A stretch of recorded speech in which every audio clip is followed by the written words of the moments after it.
Estée Austin from Austin Bloom. We've been in the business of flowers for close to 10 years now, and my husband and I, Stu, we've just decided that we're going to start a series called Make With Us. So I am currently in a beautiful garden in the Adelaide Hills in Stirling, and I'm going to take you on a little journey just to pick through the garden. It's the beginning of spring, so there's still a few of the old winter flowers left out, but some beautiful spring flowers on the way. So come with me and let's have a pick.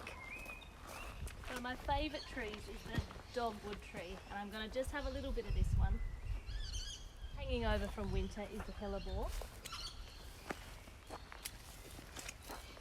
What else can we find? Some camellia. Some of this beautiful trailing foliage called double May. And I couldn't miss talking to you about the lilac.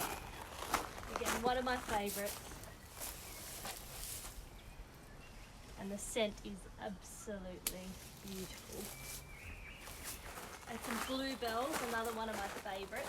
So I'm back from my garden haul. I can't believe what I've found.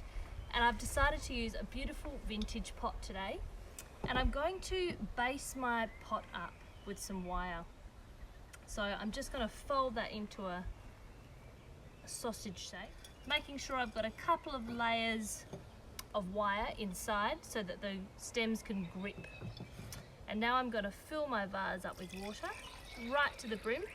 Now I'm going to lay out my flowers in the different flower varieties so I know exactly where each flower is, so I can put them in one at a time. So I'm going to start with my hellebore, salvia, bluebells. This is incredible actually. I'm very lucky to be here today in Stirling in the Adelaide Hills. Dogwood. Oh my goodness, the list goes on. Okay, so all my flowers are laid out now, ready to go, and I'm going to start with the heavier flowers, the ones that can create a really strong base for my arrangement. I'm going to also strip the stems. I don't want any foliage left down in the water that's going to create the water to start growing bacteria, and it's not healthy for the flowers. And also, if I have foliage down these stems, it's going to get stuck in the wire, and that's really hard then to pull out a stem and replace it if we want to. Okay, here goes.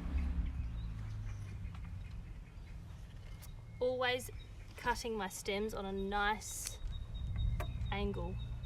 Always want as much water as possible to suck up that stem to keep the flower alive longer. So I'm just placing these stems through the wire and creating that heavy, solid base for the other finer flowers to thread through. Lilac loves drinking water. You never want to leave lilac out too long. So I'm working back to front all the time, from the front to the back to the front to the back. Also working on creating some movement on the sides of the arrangement too, so it can cascade out the sides. Now going to work with a little bit of height as well. Now that I've kind of created a bit of a base, I'm going to work out which side I'd like to be my front facing side. So I'm going to use the side that I'm working on here as my front. So I'm creating a lot of push and pull here.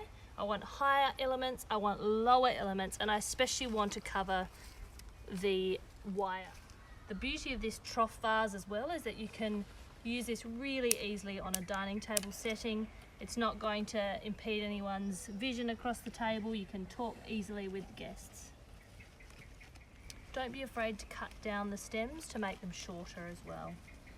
So we're entering the final stages of the arrangement. I've looked at it and I'm thinking, yeah, I think this could do with a few higher stems, a few finer stems, things that add a little bit of whimsy and height. And I also thought there's a little bit of a hole through the front here, and I found this really specky double-headed camellia here. I'm just going to find a spot for him at the front. Grouping the same variety of flower is another really good technique as well. Create impact of the colour. I've noticed there's a few spots that could do with a bit of a highlight of this lilac. I'd had it all on one side. Just going to bring it over to the other side to highlight it at the front. Okay. Now I'm going to walk it over and just pop it in the sun so you can see it in all its glory.